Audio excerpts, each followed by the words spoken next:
Hi, everybody. Welcome to this wonderful conversation on women allying with other women across racial and other boundaries. I'm Dana Theus with Empower Coaching, and I'm here with my good friend and colleague, Sandra Gilliard, who the more we talk, the more we find we have in common. And this may not be the last time you hear from us. Wonderful thought leader on allyship and so many other things, because she's a coach and a performer and a creative soul, but she comes from a background in like Fortune 500 corporate America. And as kind of as I do too, although I'm not nearly as creative as she is. And it's really interesting when you have this sort of corporate background and you think about what it means to be an ally in the workplace in particular, but in any setting. Things get complicated. And Sandra has really been instrumental for me in helping me understand what it means to be an ally at a deeper and much more important level. So I'm going to open with a story in a minute, but first I want to just say administratively, what we're going to do is Sandra and I are going to kick off the conversation. We invite you to go ahead and ask questions and comments. We'll try to keep an eye on them and we'll respond to them. And then at some point in the conversation, we'll invite people who want to come in to the conversation to raise their hand, and we'll bring you into the video or the audio. So go ahead and ask questions at any point, but if you want to participate, get ready, get your camera ready. So first of all, let me just say, Sandra, that wasn't much of a complete introduction of you. Tell us introduce yourself to us through the lens of why being an ally and allyship is so important to you personally. Because I've taken all of my 25 years of working in corporate and doing, as you say, storytelling and finding creative ways to get women's voices heard. And it kind of evolved into me having this business, Femininely Free, which is an advocacy service for women. And when I started to delve into that, I realized that there were some behaviors that women, we all have, you and I both adapted because we were successful women and you did what made you successful in an organization, not knowing that we were actually becoming men in high heels. And we were actually mimicking the behaviors of men, which wasn't that advantageous to women, behind us. So I began to focus on how can women help women achieve. Interesting vision there of taking on the leadership traits of a man, because that's what leadership meant, right? Mm-hmm. Back when we started, in particular in corporate America, that really was it. Well, I want to applaud you for that, and I want to share the story and get your reaction to it, which kind of where you and I took off on this whole concept of allyship and why it's much more complicated than I thought it was. There was a time a few years ago where this was before George Floyd, and there was an election. Let me just put it that way. There was an election. And after the election, a lot of people woke up feeling not very safe. And it's very fair to say there were a lot of people who woke up and did feel safe, but not on my feed, not in my community, not with my friends. And a lot of us were really like, what do we do? What do we do to help ourselves and each other? And on my Facebook feed, there was someone posted like, oh, wear a safety pin, like put a little safety pin on your collar. And that will tell people who feel like they need a safe space that you're an ally and that they can go sit next to you or they could talk to you and you could be an ally. And this appealed to me because I was feeling very helpless. I was probably suffering from, what's it called, Slack division, like just, you hit like a lot and you think you're making a difference, right? But it was better than doing nothing. And I was feeling really helpless. I thought, this is great. I want to wear a safety pin. I want to tell everybody that I want to help them. I want to create safe space for them. And I said something to that effect on my Facebook feed. And one of my friends, who's a woman of color, really came on and got very angry with me on Facebook and was like, this is not the kind of help we need. We don't need your help. She's like, you're not my savior, and she got very angry, and I wasn't feeling a little vulnerable to begin with. And I took that very personally. I reacted very emotionally in a negative way. And I struggled to understand where her anger was coming from, that was being expressed as me, as someone who wanted to be her friend. Well, I am her friend, but someone who wanted to be her ally in this environment where people weren't feeling safe. And what that did for me was begin to open a door in my mind that I have come to understand. Something you've taught me is being an ally is not a one-way street. You can't just wake up and decide to be an ally and not have alliances. But I'm curious, for when you hear that story, what does that make you think of? What do you think was really going on in my Facebook feed there? So two perspectives. One is the perspective of being an emotional reaction. And, when we hear about the horrible things that happen to African Americans, and because that's the perspective that I can speak from, although I think it can go across all, people of color, when we have, white women or, white people in general, all of a sudden get emotionally evolved, and wearing a pin, putting black tape over their mouths, that usually happens for a segment of time, as long as that emotion is rising high, and then it dies out. And what it doesn't do is leave us any better than we were before that emotional reaction. So I can almost feel that the person that responded to you was probably thinking, okay, so what's going to happen after you take that pin off? I am still going to be in the same place. And better yet, what did you do for me before you wore that pin? How much top of mind was my cause or my position before you selected to show how emotionally you're involved? Having your emotions about me doesn't necessarily help me get the things that I'm looking for. And so when we're talking about allyship, I think that right now it's a buzzword. It was a buzzword in the 1970s when we had affirmative action. So you had people jumping on a bandwagon with affirmative action. But there are so many other ways that I think as women, we could take the steps to come to that allyship. And first of all, it would be, how many Black women do you really network with? That are in your network. So you jump from not having a network to an ally. How many Black women or women of color have you mentored? How many of them have you sponsored? And then to go to this allyship, which to me, you and I discussed it, that means that you have created a common ground, a commonality that you not only want to help me individually, but you also want to help remove some of those barriers that are getting in my way. Like, what are the practices? What are the procedures? What are the policies that you're going to connect with me to help remove those, out of the way? So it's a whole line of steps that we take before we jump into the allyship. And that's what I'm assuming that she was feeling. Out of nowhere, Superwoman comes to save the day wearing a pin. Yeah, so I hear that, and I think you're probably right on a lot of those things that, in retrospect, this was years ago, and the conversations that I've had with her and others since. But, unpacking a couple of things you're saying, I think are really important and are meaningful to me in helping me try to understand like what this really means. One is this distinction between the emotional reaction and the emotional commitment to take sustained action, and absolutely that was a factor. I was in a place where I very much emotionally wanted to be helpful, and I didn't know how to do it. So I was like, here, I'm going to put a symbol up, and that now I'm fulfilled because I've satisfied my emotional problem, and I really haven't done anything for anybody else. And so that makes a lot of sense. And the other piece of it, though, that I think is important is that issue about, you're going to come to save the day. Like, I could save the day. Like that's even a possibility, right? Because it's not like that was the first day of my life I said anything positive about racial justice, And I think that sometimes when we hear that, we think, there's a whole trust issue that happens between women of color. And I'll speak specifically, because I am an African-American woman. I have been in the corporate environment. I have been in the educational environment. I have been in a lot of places where I have had to compete with white women. And so there has historically been a trust factor between at least myself and many of the people that I talk to and deal with. And that trust factor, stands in the way, number one. And then number two, this whole notion of entitlement and privilege. So that when you have a person struggling, there's food scarcity, but you have the white savior who's going to treat you to lunch.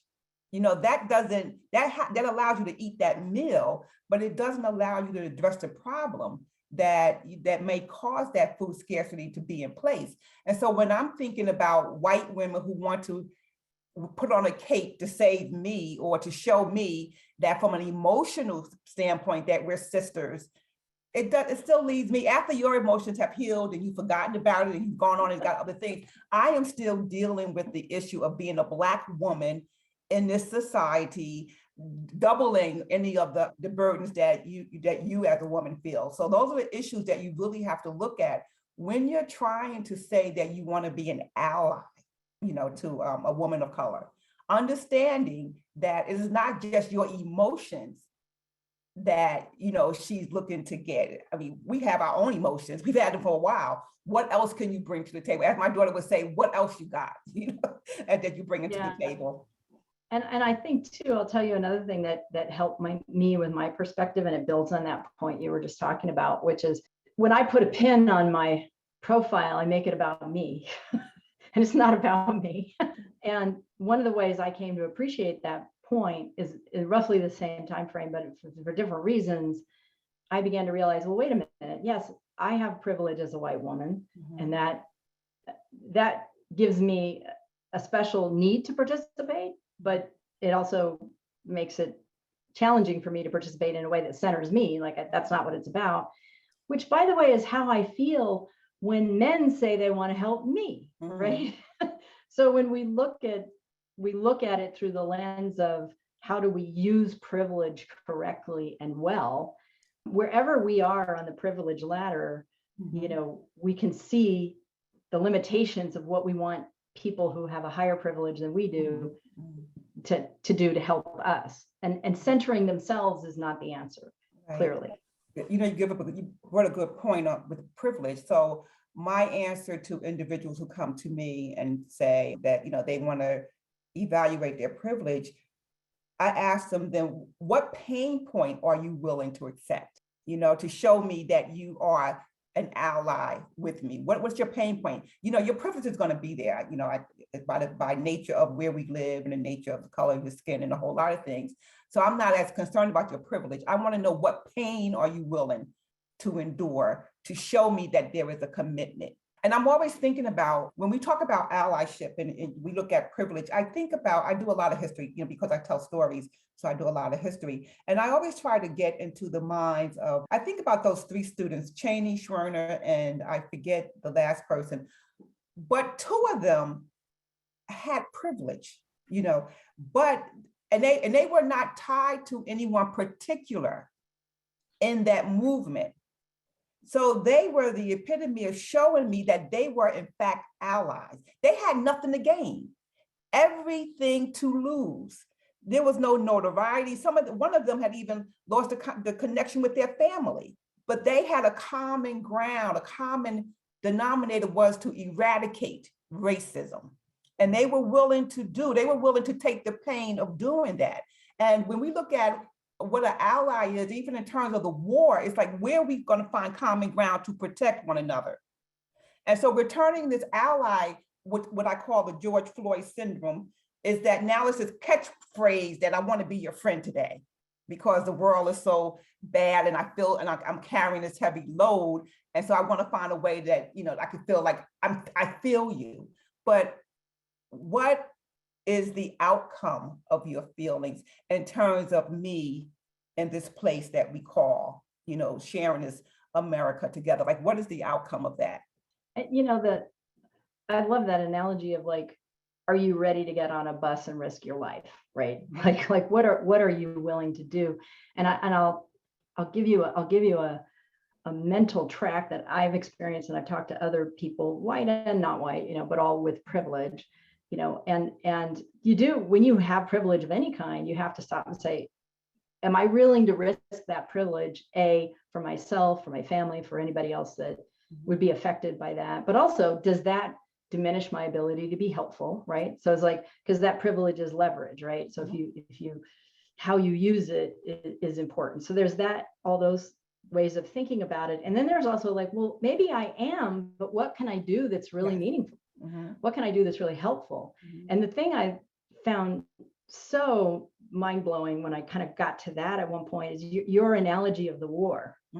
In a true alliance, you sit down and talk together about, well, how can you use your resources and your privilege? It's like, what is useful? Mhm. You know, if I don't talk to you, I don't know if making a donation to this organization or standing up for you in this meeting, or I don't know what's most useful. But if we're in conversation and we say we have a joint purpose, Yes. you know, our joint purpose is to help the people in our team, you know, see Mhm. their bias that they're not seeing Mhm. and learn to respect you or me or anyone else.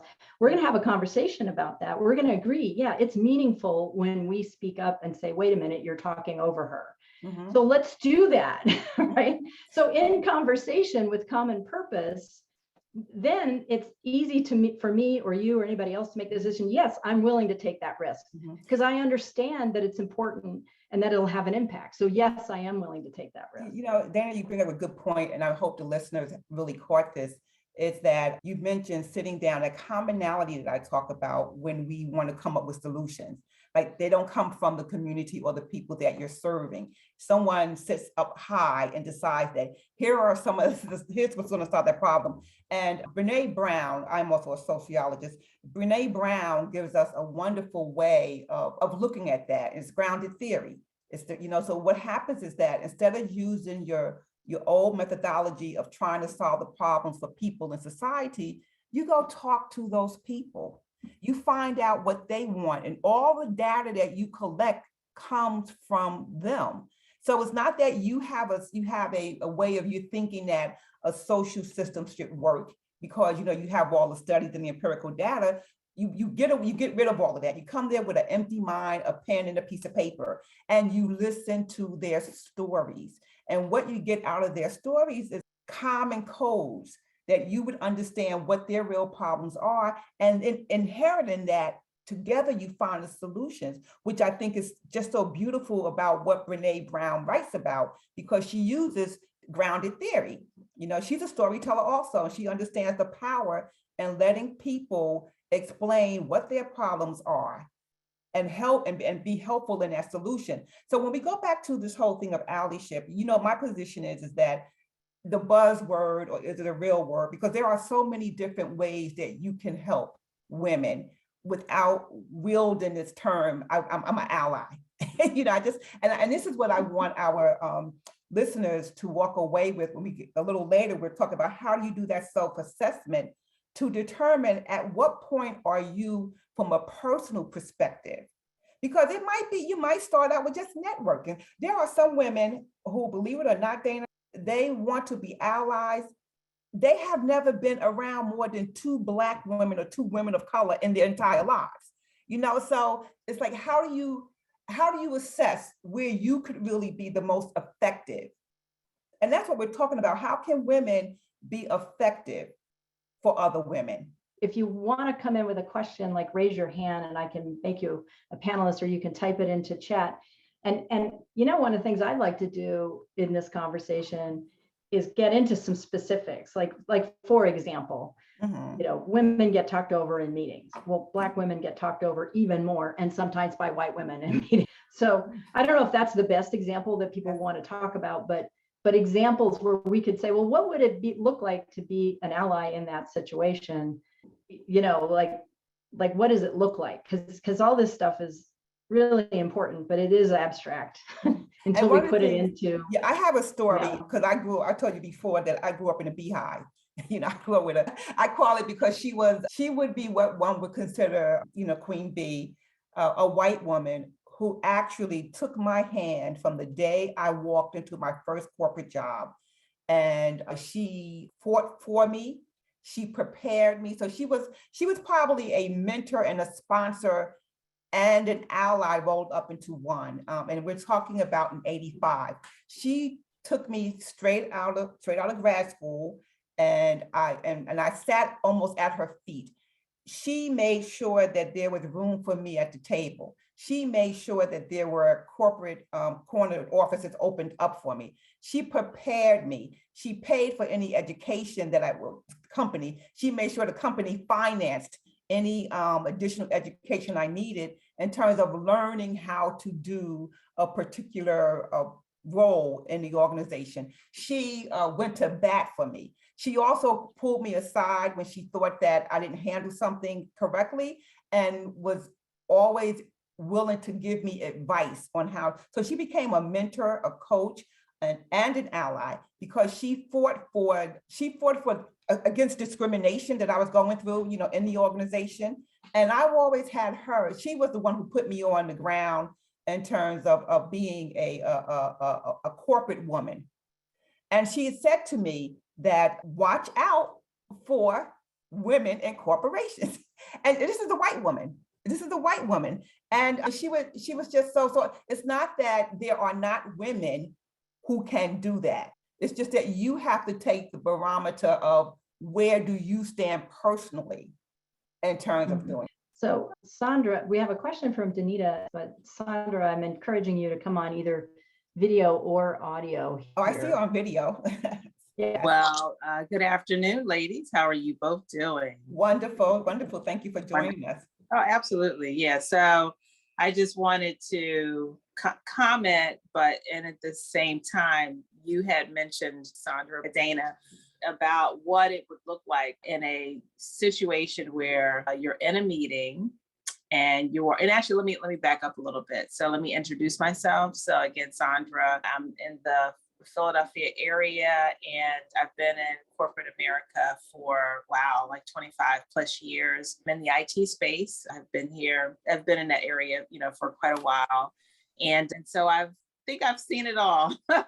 I think I have, and experienced it as well. So one thing that I have experienced is, say, like if you're in a meeting and you put out your idea about whatever is happening or whatever's going on or whatever's being presented, and you put on the table something that can contribute to the conversation and or an idea, and no one gets it. But then when either a white man or a white woman will repeat basically what you just said, and it's like, wow, that's a great idea. So how would an ally handle that situation? Well, and I'm going to do this because I had a wonderful one. The person who mentored, coached, and was an ally for me stopped the meeting and said, isn't that the same question or the same response that Sandra just gave? What are you adding new to that? Wow, that's good. Yeah, and she said, and that's why I knew she was in my corner. And I can tell you this, Sandra, after about 2 times of doing that, when I sat in board meetings and made a comment, there was no repetition. Yeah. Because she had already set the stage, is that if she says something, if you're going to repeat it, forget it, unless you're going to add something more profound to it. But how many women have the ovaries to do that in a meeting? Yeah, right. Yeah, because they're vying for position themselves. Exactly. Right? Yeah. So, they have to walk that fine walk. I mean, I think today, at least in the company that I work with, I actually now feel comfortable. I mean, it's very sad that it's taken so long, but I do now feel comfortable to say, my position on things. And then every once in a while, I will hear a white man or a white woman kind of speak up and provide the feedback that you had just mentioned, but it's very far and few. It is very far and few. And as I listen to the both of you, it does help me to realize that I may have had mentors in my career, but I don't really feel like I've had an ally, whether it's, a woman or a man who outwardly, as you had provided the example, outwardly would, state to others that, hey, almost like listen to this person. Don't put whatever this person said aside and give credit to someone else. So I now recognize that I have not kind of listening to your explanation. So one other question, and I'll let someone else answer. So how do you have to proactively seek that ally, or will that ally recognize you and want to pour into or provide that safety net, or that growth, or the opportunity to help you grow in whatever area that you're in? That's a great question. And I'm going to fold that in before Dana speaks. I'm going to fold that into a comment I see by Dr. Powell, and that about personal power and being able to hold on to personal power while you're helping someone else along the way. And so to answer your question is that two things have to happen. If you are not being mentored or coached or allied, you should step into that power. And if you see someone that you think is in the position to do that, ask them. But you mindful of the fact that they have to within themselves feel comfortable that that is something that they can do. And we'll talk about the STOP framework that I have for a person to do that. Because a person is in a VP seat or above doesn't mean that they have the internal capacity to be an ally or even to be a sponsor for that matter. So there is something that has to happen. It's something has to happen within them. And even though you ask them, they may not be. But here is a pro tip for everyone. Step into your own personal power. So if you are at a meeting and if someone repeats yourself, what is wrong with you saying, John, you know what? I'm glad you agreed with what I just said. We have to find ways to claim our own power, and particularly Black women. I teach women that you have to find a way to do that because you cannot guarantee that at that meeting, somebody else has your back. So you have to start establishing your own personal power and finding ways to be heard and be seen, even when there's no one to shine light on you. And I actually want to bring in Dr. Syed, but I want to say something as a white woman who wants to be helpful to Black women and women of color and LGBTQ and anybody else who feels marginalized in any situation. It's not always clear who wants an ally and what kind of ally they want. As my safety pin story demonstrated, sometimes you try to say I'm an ally and that's not what they want, or they don't perceive that that's how they want it. So what I would say is for anybody who sees an opportunity to be an ally or who wants an ally, look, we're all human beings. We have human relationship opportunities, It's totally fine and this is true of getting a mentor as well, like after the meeting, go up and say, I didn't speak up enough. I apologize. Should I have? Would you have felt comfortable if I had? Or you could go up to somebody who privately has said that they know when you get talked over and say, I really would have appreciated if you could have spoken up in that meeting. It would have been very helpful to me. Would you mind doing that more proactively? And use that as a bridge into a conversation. Like I was saying before, it's not about unilaterally deciding I'm going to be an ally or I'm going to seek allies. It's about finding relationships where you and the other person are both comfortable supporting each other and even have conversations about what does that look like, because you both know if you tell the boss to shut up and agree with you, you're both going to get downgraded. So maybe that isn't the response in that meeting when the boss is talking, but you can brainstorm ways of sort of saying privately to the boss, did you realize you spoke over this Black woman and it didn't look good for you, but in a private setting, not in a public meeting. So, there's various ways to respond to it, but I just encourage everybody, don't sit there and feel like it's all on you privately. Start talking to each other, people you think would be allies or mentors. After saying all that, I'm going to see if Dr. Syed wants to come in and build on the personal power comment, because I'm all about that. Such a good conversation to be having. I've been in medicine for 38 plus years and talk about hierarchy and corporateness. Come on, it's like it was all male domination as well. They didn't even have female locker rooms for female physicians when I first started. I had to change with the nurses, quote unquote. But it is really about personal power. And the thing about power is that you have to earn it, you have to hold on to it, and then you have to be willing to risk it, have it be a little bit vulnerable when you do step up to defend and support someone else. I've always said that I did a lot of mentoring in my career and I was not mentored. I just don't believe that I was. But I actually asked for help. I saw this wonderful, accomplished physician published and did all this stuff, and she was relocating to my hospital, and I knew her. We went into each other in all kinds of different other ways. And when I approached her and said, can you help me with this project? I would love, she was like, I don't understand what you're asking of me. She literally said that. And I said, well, I was just looking for someone to, mentor me and to, and she had no clue. And she literally refused to do it. And years later, after I'd done my stuff and published and we ran into each other again at another conference, she later were talking and she says, oh, you've done so well. Why didn't you speak up and we could have worked together? And I was like, excuse me, I did ask you. Okay. She didn't even remember. She said no. It's really a very important piece to one, stand into your own power, to say when someone is not being respectful of your input. I had a friend who's every time she raised her hand, they would go, oh my God, okay, now Sally Ann, because they knew that she was going to laser them and she would be right. Mm-hmm. You have to be on point. You have to have a good idea. And who can argue with that? They cannot.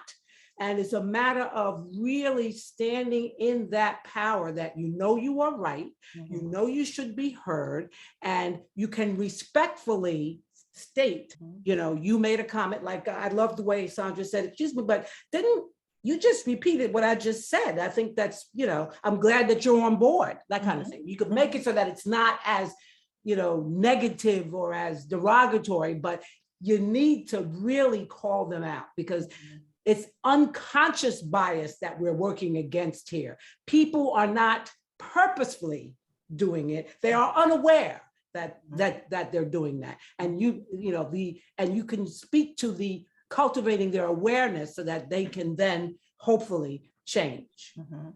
Well, one of the things that I like about what you're saying there about being in your personal power is, particularly when it's unconscious bias, but the fact is we never really know why people do what they do. Maybe they're a bully. Maybe they had a bad day. maybe no one helped them, so they don't really know what it looks like to help other people. Like we have no idea. Maybe they're just nasty. Right. And when our response to that is being in our own power, then it doesn't matter the reason that they are or aren't helping us. We're not vulnerable to that. Right. And if they can help us, they're more likely to want to, because we're not coming to them saying, save me, save me. We're coming to them saying, I am powerful and I would like to share what I have to give in a relationship with you. And a lot of people really respond well to that. So there's no downside to being in your own power. And with the possible exception of letting anger get the better of you when you're communicating it, because anger just always triggers other people to defensiveness. And so when our power is expressed as anger, even if it's righteous, even if it's justified, it's human nature that other people push against it. But we really can't go wrong by standing in our own power. And I think that both of you raise a good point. Since we're talking about women helping, women have been deemed to be powerless for so long that a lot of women don't recognize the power that they have. And one of the things that I know you and I both, Dana, work with is helping women identify and utilize that power. So how do you, because most women will get upset about, we talk about what the depression rate is for women that is brought on by having difficulties at work. And it's because they haven't learned how to use their power without being angry. And I know for a lot of times, even as a Black woman, even when I'm not angry, because I raise an issue, I become the angry Black. And so as a Black woman, I always caution people that tell me that don't come angry, because no matter how I present a position, I'm an angry Black woman. Now, I may not even shake my head or do other things. If I just tell you the facts, I'm an angry Black woman. And particularly if I do it more than once, then I become labeled. So we have to really watch this one size fit all, because we're in different situations, that it doesn't really, you have to talk to the person who's in that situation. You have to do the assessment of the environment. Who are they accustomed to? And if they're accustomed to quiet, meek, white women, a Black woman that even complains will be the angry Black woman. And even if she says it nicely, you can write a nice letter. So I've been called the angry Black woman, but my sponsor has said to me, you speak up no matter what, and I've learned to do that, and I've learned my angry Black women title now has come, okay, here's a person who's going to challenge you. So now I'm the challenger, not the angry person. But here is the deal. If you're going to be angry or upset, as Dana alluded to, have your facts. I was working with a woman who told me that she never had a chance to speak up she was in finances. But I asked her, were you adding something, to the numbers that were already given? What were you adding differently? Like, just like we ask men or whoever not to repeat what we say, make sure that when you go to those finance meetings, tell them that what the impact is of those numbers. Bring something so that you can get the respect, so that when you talk, it's not just because you want to hear yourself talk, but bring something, particularly at a board level meeting.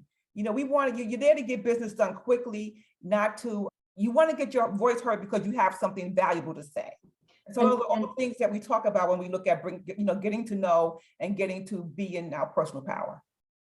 And I want to bring Rosalind into the conversation here. She's raised her hand, and I will just say that, there's the angry Black woman stereotype. There's also just the bitch. If you're a female, right? You could be a very men are confident and aggressive. Women are bitches or angry. And actually, that's a perfect example of where white women are very, very aware of that label. Mm-hmm. And so I feel total kinship with the angry Black woman, except it's the angry woman that yes. I feel vulnerable to being seen as. We all have the same problem, mm-hmm. but it's not the same problem. Because when we're called the Black bitch, then we're way past the. Yeah, exactly. You've gone. They'd rather deal with an angry Black woman than to deal with a Black bitch. Yes, exactly. So Rosalind, join us. Good afternoon, ladies. I love this topic, and I'm like a stalker of Sandra, and the topic you guys are talking about is so much needed, especially with this young generation. I come from a generation where in the 80s, I worked for the government, military, civilian, and in the field that I worked in, because there were green suiters and civilians, there was still that line of authority and being seen and unseen. And I've had a lot of hurt in being in the position that I was in, because I'm a caring person and thought that we all work together as a team, but find out when promotions came or other things came available, different projects, they wanted my work, but they didn't want the person itself. And how did you come to understand that distinction? I'm curious. I think because it was such a few of us of color in those leadership position. And once I was elevated to that leadership position, and I've seen the white women, when it came time for promotion or be promoted in positions, but I did the work. So you kind of like say, being the person I am and being in the military environment, you just say, oh, that's just the way it is. But now that I'm older and wiser and retired, I took a lot of BS that I shouldn't have. But it is what it is. And I think that it played at the end of my retirement that I did not speak up because there wasn't a space for it. Even though I felt like I had that aligned with people and we would laugh and joke and go to dinner together and we knew each other's kids, there was still a borderline when it came to certain things, especially for promotion. And this is, and because it is the government. I want to say that Sandra was talking about the angry Black woman. I think sometimes our passion and the way I would say for myself, I bring out my passion was different than if it was brought out by my white counterpart. But what I want to say is what you guys are, I have nieces now that are in corporate America that are facing these issues, but they job hop. You mess with me, I'm gone. I'm going to the next job. And boy, because of their skill set, they're able to get paid the money, but also, or they'll start their own business, heck. But yeah. I think that there is a space where we do need to bring this younger generation in so that they can stand their ground, be heard in a way that they don't feel emotionally drained or emotionally scarred, and still make a difference in this world. I think coming together is so needed, but if you've ever been shortchanged or been in the situation, that trust is hard. It's interesting you mentioned that, Rosalind, because we're going to talk about trust if there are no more people who want to address this issue. You know, I would be interested to know if there was a woman who is not a woman of color had a comment on what they've been hearing. I want to ask, Donita, excuse me, I'm going to offer you the opportunity to speak and kind of speak to your question because it is about trust. Thank you. Appreciate it. Donita Prakash. I am a white woman. You said at the very beginning, Sandra, about you got to walk the walk, you know, for people to trust you. You've got to be somebody who's helping people of color get opportunities. You know, what are you doing to stand up for them before you can then ask for alliances or, you know, offer help, essentially. And so my question was, that's all kind of, in my opinion, private stuff, right? You're giving people opportunities, you're recommending them for things, not so public, right? So how will people know to trust you beyond the small network that you might have? You know, it's interesting you say that because people talk and we know that. And so that when you have been instrumental in helping a person move through a corporation, you can believe me that you will be known as a person who has done that, unless, and we'll talk about this, unless you are in a position where that information should not be known. Mm-hmm. And we talk about this, the stop framework, because sometimes safety for you, you know, sometimes people want to be held anonymous. They don't want you, they don't want to know what they're doing because of either their relationships in the job or family or safety or security. They may not want those things, you know, publicized. And I've had people say to me, you know, so-and-so recommended you for a position, and I don't even know who it is. You know, I don't even know who it was, but that person feels that was the right thing for them to do.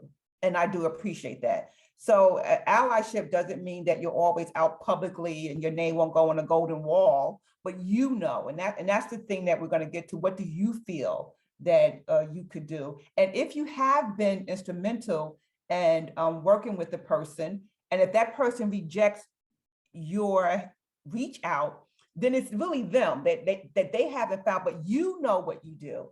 And that's what I think Dana and I are trying to get to, is that being a person of caring, irregardless of whether or not there have been an emotional trigger, you know, how are you at your core?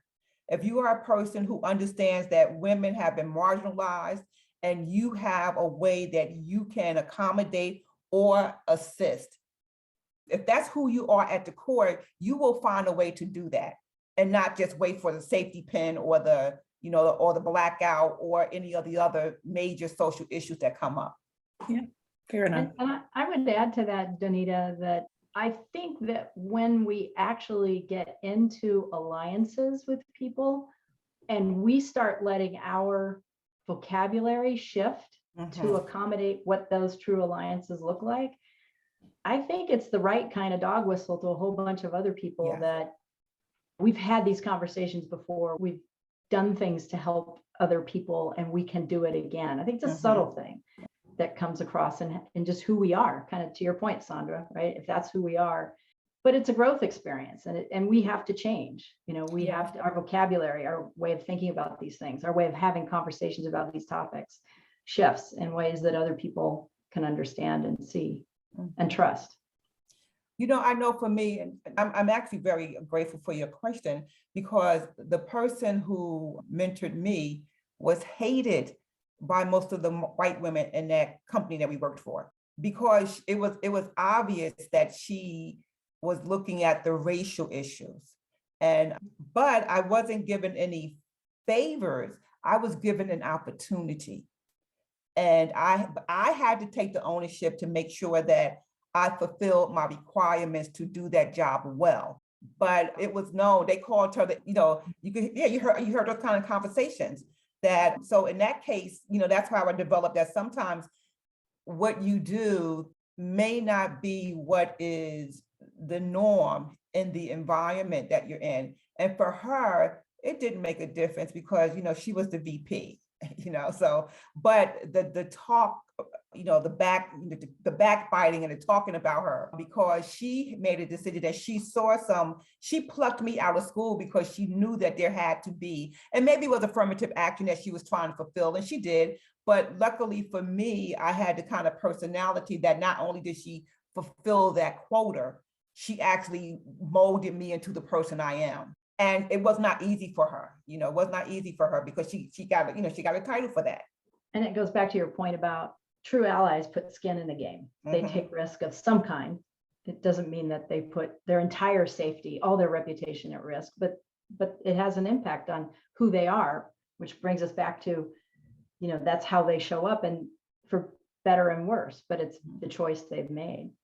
One of the things that I was hoping before we run out of time here, Sandra, is that you'd share your STOP framework, because to me, this was really important. It was an important way to break down, all right, so I want to be an ally. This person or this group of people I want to support. How do I get into an alliance conversation with them? I thought all of these factors were really important for that. Okay, so I'm going to share my screen, and I'm going to just very quickly bring up a very short slide, about, trying to decide whether or not you are the person and at what level. I want to go back to the beginning to say that we talk about allyship, and depending upon where you are in the STOP method, you may not be ready for complete allyship for the reasons that, Dana and Dr. Sai and Danita, just talked about, that there are some things that you have to consider. And so those first consideration is how I looked at the acronym STOP. Okay. And so STOP itself is a self-assessment that you go through, and to learn what stories are you telling, or what stories have you been told about yourself and how you relate to women, and particularly people of color.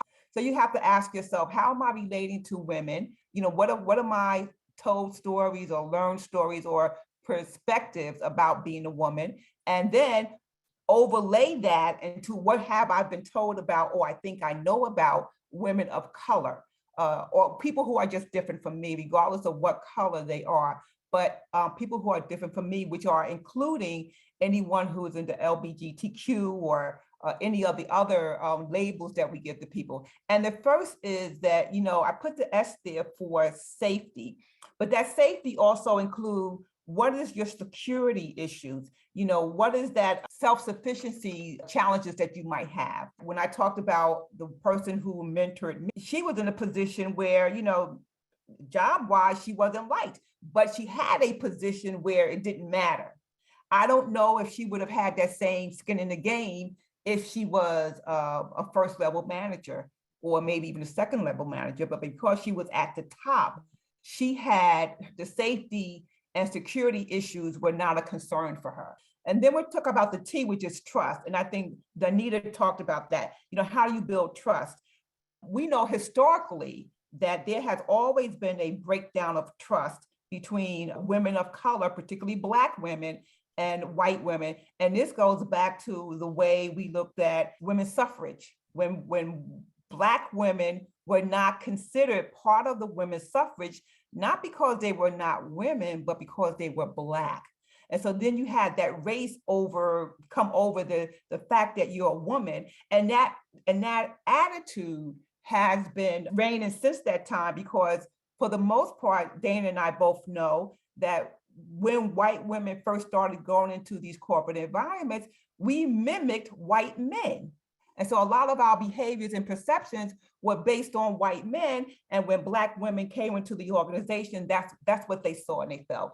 So we have this trust issue. How do you build trust? Or are you in a space where you are in a trustworthy situation to build an ally?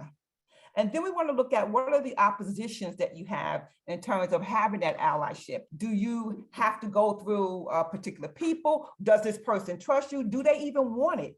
Do they want you to be an ally for them? What are the obstacles that are set out for you in terms of trying to decide whether or not you could be an ally? And then the last is the one that Dana and I talk about a lot, is the P. And that P has to do with the policies, procedures, principles, like what are you trying to accomplish that's going to perpetuate this allyship? Like what is going to be the commonality between you and the person or people you are trying to ally? One of the things that I have discovered is that an allyship is not for a person alone. What an allyship actually does is that a sponsorship will put you in the office. An allyship will make sure that the office is available for others like you. I think that's really important. A sponsorship will put you in the office, but an allyship will make sure that there's offices available for others like you. So they are talking about trying to address the bigger issues that you have. And when we started, we talked about a number of ways that women can help women. If you feel that you cannot be an ally the way that I look at it, in terms of having this common issue, you can still network. You can still be a mentor. You can be a sponsor if you're in a position to open up doors. But if you are in a position to be an ally, then you have ingested a bigger concern about the injustices that are going on in corporations and everywhere else in society. And that's where, you want to play your game. So I'll repeat what Dana asked me. An ally is opening the door for an individual. A sponsor is opening the door for an individual, and an ally is making sure that those doors are open for all people that are like them. And I don't know where in the STOP framework you just suggested exactly this fits, but I just can't say it enough. It's in relationship. Yes. It's the desire alone, the intention alone just isn't enough. It's in relationship that a true alliance can take shape that will impact that system you're in. Mm-hmm. Because if you're in a tiny little nonprofit in a community that's serving Black people and it's mostly Black people in the staff, alliance with white members of the staff and white members of the community and other members of the community is going to look completely different than if you're in Rosalind's military organization 15, 20 years ago, right? It's just that like each of the cultures that we live in require a different kind of alliance. Yes. To be meaningful systemically and personally. And it's only in being in relationship with each other that we'll figure out what that alliance really looks like. And it's just not unilateral. It has to be messy and and involved and long-term.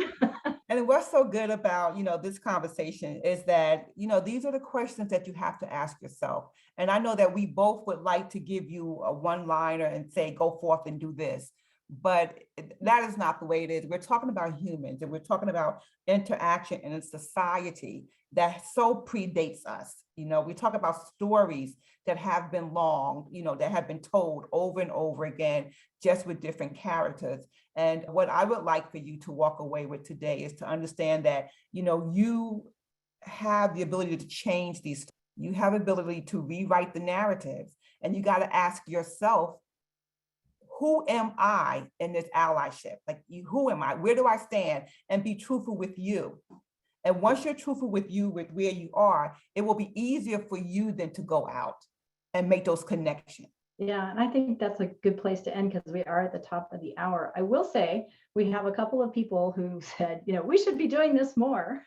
And Sandra and I have talked about that and want to do that. I think Vanessa, you brought up a point too that I think is worth noting, that this conversation is worth having in general, like we're having it. It's also worth having in your organization, in your community, whatever it is. I'll offer myself and Sandra up right now. Yes.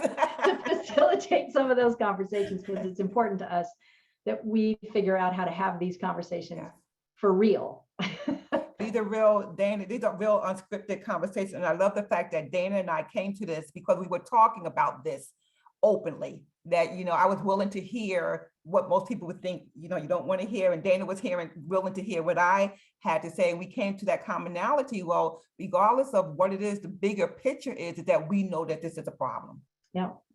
So I want to thank everybody who was participating live and not. I want to thank Sandra especially. Thank you so much. Thank you. And thank you, Bernice. we will do it again. And we hope to see you there. Definitely. Take care, everybody. Thank you.